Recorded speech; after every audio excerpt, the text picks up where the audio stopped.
Salut à tous, bienvenue, nouveau numéro du Lange. Aujourd'hui, on va parler hockey sur gazon avec Jean-Laurent Kiefer et Elliot Curti. Salut les garçons. Salut.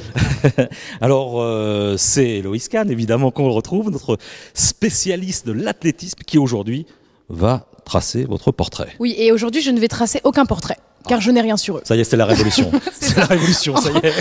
En gros, vu qu'ils font un sport d'équipe, malheureusement, je n'ai pas grand-chose à dire sur eux. Alors moi, je me suis dit, aujourd'hui, on va faire un nouveau truc. Donc tu vas dire 3 mots qui caractérisent Gillo. Ça, je sais, ça, c'est son surnom. Rien à voir avec la bomba latina, mais c'est son surnom. Et toi, Gillo, tu vas faire 3 mots tu vas dire 3 mots qui caractérisent Elliot. Allons-y. Let's go. Je vais dire généreux, le premier, parce qu'il nous a bien accueillis à l'INSEP cette année. Élégant, parce que ça se voit. Oh, c'est beau. Ça démarre. Ça faillote un peu. Hein, Attends, il est jeune, faut quand même qu'il arrive à... Et après, par rapport au hockey, je vais dire un mot buteur, parce qu'il met plein de buts et que c'est la star de l'équipe de France sur ce niveau-là. Mais qu'est-ce qu'il raconte, qui dit Laurent? Voilà, il est repeint, Jean-Laurent, pardon. À toi de jouer, Jean-Laurent. Déjà, charrière, hein, écoute, apparemment. Ça, c'était pas dur à trouver. Sinon, il vient d'arriver, c'est notre bébé, quoi. C'est le bébé du pôle. 17 ans, bon, t'as encore tes armes à faire. Et sinon, on jouait. Regardez-le, son petit sourire bien niais. Genre, je pense que ça le résume plutôt pas mal. C'est un sport très spectaculaire et très, enfin, je veux dire que c'est passionnant un match de hockey. Non, mais c'est vrai. Je vais pas vous dire non. Hein. Non, mais c'est la réalité. Je veux dire, c'est très speed. Mais en plus, depuis le changement des règles, là, maintenant vous avez 4 mi-temps, hein, c'est ça. Hein. Ouais, c'est ça. Alors, 15 minutes du coup. 10. Ça dépend, ok. Et du coup, ça envoie vraiment, quoi. Ça... Ouais, c'est sûr. En plus, avec le fait qu'il y ait des changements illimités, contrairement au foot, des pauses sur certaines phases de jeu, comme les petits corners ou quand il y a but, ça fait qu'il y a tout le temps du rythme. Ça s'arrête jamais. On a une règle de l'autopasse qui permet aussi d'accélérer le jeu tout le temps. Et c'est vrai que c'est assez. On a tendance à quand moi j'aime bien regarder le foot et tout, à dire ah mais. C'est un peu lent quand même par rapport à nous. Il y a des matchs, ça peut aller jusqu'à 5-4, c'est un score presque normal. Donc c'est vrai que des fois, c'est quand rapide, on regarde quoi. le foot et qu'il y a 0-0, par exemple la Ligue 1, on est un peu déçu alors qu'au hockey, il n'y a jamais de 0-0. Quoi. Ah ouais, il y a jamais. C'est rare que ça arrive. Des nuls, si, mais jamais sans but, quoi. Ouais, c'est assez rare. Un match à moins de 3 buts, c'est quand même très rare. La règle de base, c'est que pour marquer un but, il faut être dans la raquette. C'est ça. Je dis souvent, c'est l'inverse du hand où ils n'ont pas le droit de rentrer dedans. Nous, on est obligé dedans. Ouais, si vous tirez de l'extérieur de la raquette et que ça rentre, ça compte pas. Ça compte pas, il faut que quelqu'un touche. Il faut que ce soit un attaquant qui touche parce qu'il n'y a pas de but contre son camp. Sauf si la balle a été touchée une dernière fois dans le cercle par un attaquant. Alors tout est réglementé sur cet outil. Également l'angle du bout de la crosse, quoi. Hein. Oui, non. Oui, Vous êtes surpris là. Non, je voulais juste laisser pas. Il y a une certaine courbure de crosse. Il n'y a pas le droit que la courbure soit trop courbée. Ouais, voilà, parce que trop courbée, d'accord. Ouais, trop courbée. Ouais, fermé quoi. Fermé, voilà. Pour que pas que ça soit dangereux, parce que avant on avait le droit de changer justement sur petit corner, ce que vous avez expliqué JL, de crosse, et ceux qui tirent au but, ils prenaient des crosses super courbées. Du coup, il l'a bloqué dans la courbure de la crosse et ils envoyaient des mines dans le but, sauf que c'était trop dangereux. Donc. On a parlé du foot. La grosse différence quand même qui existe, c'est que vous avez une 3e jambe. C'est ça, oui, c'est vrai. On n'en parle pas tout à l'heure. On le dit souvent, Elliot.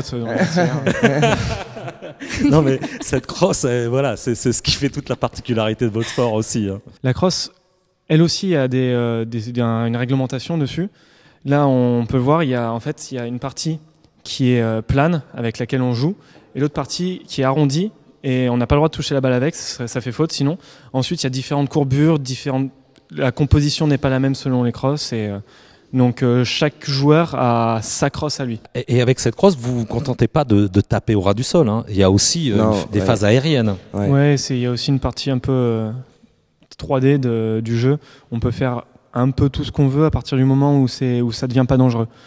On a l'habitude de dire en dessous du genou c'est bon ou très au-dessus, mais il nous arrive d'avoir un moment si la balle traîne dans la zone et qu'on peut faire une reprise de volée un peu en mode baseball, si c'est pas dangereux qu'on prend la balle, c'est pas interdit.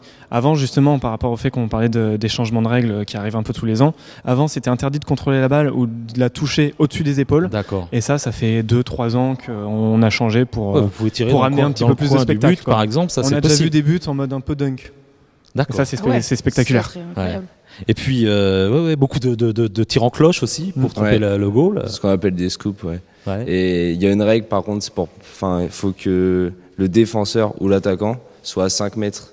Celui à la réception du scoop, il y a comme un rayon de sécurité. Il faut qu'il y ait personne à 5 mètres, sinon il y a faute pour celui qui est à la réception.